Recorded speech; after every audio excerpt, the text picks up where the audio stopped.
জুলাই গণ অভ্যুত্থানে অংশগ্রহণকারীদের সুরক্ষা ও দায় নির্ধারণের লক্ষ্যে আনিত একটি বিল জুলাই গণ অভ্যুত্থান সুরক্ষা ও দায় নির্ধারণ বিল 2026 মহান সংসদ উত্থাপনের জন্য অনুমতি প্রার্থনা করছি।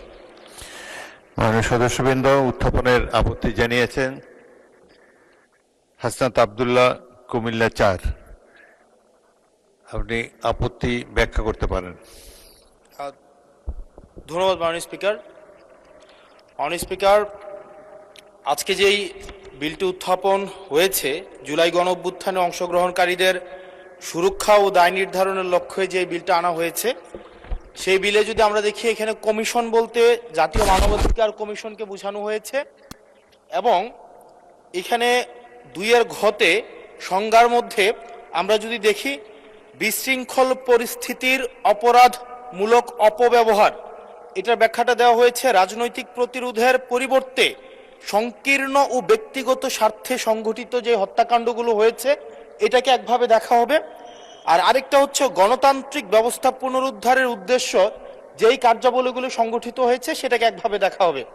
মাননীয় স্পিকার, প্রবলেমের জায়গাটা যেটা সেটা হচ্ছে সংকীর্ণ ও ব্যক্তিগত স্বার্থে যে ধরনের সংগঠিত হত্যাকাণ্ড হয়েছে সেটাকে কে ডিফাইন করবে, সেটাকে কিন্তু ডিফাইন করবে এই আইন অনুযায়ী জাতীয় মানবাধিকার কমিশন। অর্থাৎ এই ইনডেমনিটিটা জাতীয় মানবাধিকার কমিশনের উপরে নির্ভর করবে। এবার এই জাতীয় মানবাধিকার কমিশনের যে অধ্যাদেশ সেটা কিন্তু ইতিমধ্যে ল্যাপস করে দেওয়ার প্রস্তাব দেওয়া হয়েছে। এখন এই জাতীয় মানবাধিকার কমিশনটা এটা যে 2009 সালের অনুযায়ী যদি চলে তাহলে সেটা কিন্তু পুরোপুরি সরকার নিয়ন্ত্রিত একটা মানবাধিকার কমিশন। যেই মানবাধিকার কমিশন বিরোধী দল ও মতকে দমনের জন্য ব্যবহার করা হয়েছে, ভিকটিম ব্লেমিং এর জন্য ব্যবহার করা হয়েছে, যেই মানবাধিকার কমিশন গুম খুনের বৈধতা উৎপাদন করা হয়েছে। মাননীয় স্পিকার, এই মানবাধিকার কমিশনকে যদি আমরা মন্ত্রণালয়ের অধীনে রাখি এবং ওই মানবাধিকার কমিশনের মধ্য দিয়েই যদি আমরা জুলাই গণ অভ্যুত্থানের এই কার্যক্রমগুলোকে বিচারের এবং নিরীক্ষণের দায়িত্ব দেওয়া হয়, সেক্ষেত্রে এই নিরীক্ষণ কিন্তু প্রশ্নবিদ্ধ হবে। এছাড়াও আমরা যদি দেখি সাংবিধানিক প্রতিষ্ঠানগুলোকে যেভাবে নগ্নভাবে দলীয়করণ করা হচ্ছে, ইতিমধ্যে বাংলাদেশ ব্যাংকে যেভাবে দখল করা হয়েছে, যেভাবে বিসিবিকে যেভাবে এখন আর বাংলাদেশ ক্রিকেট বোর্ড এটা নাই, এটা হয়ে গেছে হচ্ছে বাপের দোয়া ক্রিকেট বোর্ডে পরিণত হয়েছে, যেভাবে দখল করা হয়েছে বাপের দোয়া ক্রিকেট বোর্ড। এবং আমি যখন এই জায়গায় কথা বলছি ঠিক এই মুহূর্তে 28 জন বিচারককে মাননীয় স্পিকার তাদেরকে শোকজ দেওয়া হয়েছে। তাদের ব্যক্তিগত তাদের চ্যাট গ্রুপে তারা হচ্ছে তাদের মতামত প্রকাশ করার কারণে বিচারকদের হচ্ছে মাননীয় স্পিকার শোকজ দেওয়া হয়েছে। এই বাস্তবতায় আমরা এই গণ অভ্যুত্থান পরবর্তী সময়ে যদি জাতীয় মানবাধিকার কমিশনকে একটা মন্ত্রণালয়ের অধীনে রাখি, স্বরাষ্ট্র মন্ত্রণালয়ের অধীনে রাখি, তাদের মাধ্যমে আমরা নিরপেক্ষ কোনো ধরনের অনুসন্ধান আমরা কতটা পাবো সেটা নিয়ে কিন্তু আমরা সন্দিহান।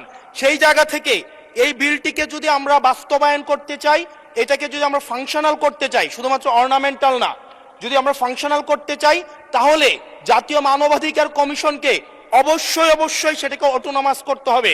আমার সামনে যারা আছেন আমরা হয়তো আমাদের থেকে এখানে প্রত্যেকটা সদস্য নির্যাতন, নিপীড়ন এবং তাদের যে পলিটিক্যাল রিপ্রেশনের মাত্রা শত সহস্র গুণ বেশি।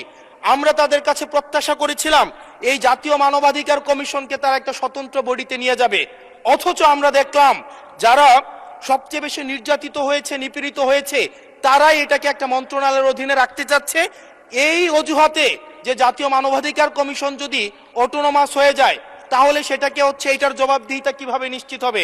মাননীয় স্পিকার, আমাদের ইলেকশন কমিশন, আমাদের হচ্ছে পিএসসি, আমাদের হচ্ছে দুর্নীতি দমন কমিশন, যদিও এটা কাজীর কেতাবে কেতাবে আছে, গোয়ালে নাই, কিন্তু এটা কিন্তু একাডেমিক ভাবে এটাকে ইভেন ইন্টারন্যাশনালিও এই জিনিসটা কিন্তু অটোনমাস হওয়ার কথা।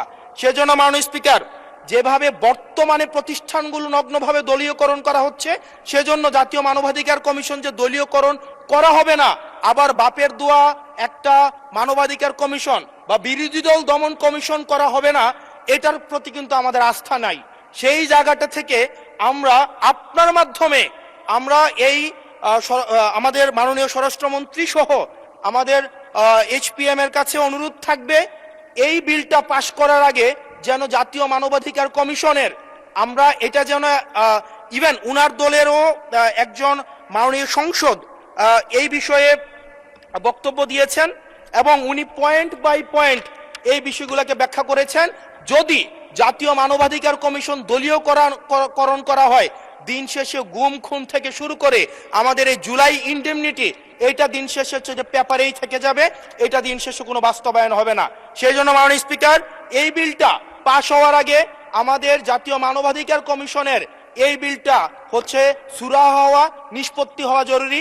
না হয় বিসিবির মতো আমরা আবার বাপের দোয়া কমিশন দেখতে পাবো, আমরা হচ্ছে বাংলাদেশ ব্যাংকের মতো আবার দলীয়করণ দেখতে পাবো, আমরা বিশ্ববিদ্যালয়গুলোকে যেভাবে এক ধরনের দলীয়করণ করা হয়েছে আমরা সেটা দেখতে পাবো, আমরা বিচার বিভাগকে আবার যেভাবে এখন ভয়ের মধ্যে নিয়ে যাওয়া হচ্ছে। ধন্যবাদ মাননীয় সদস্য।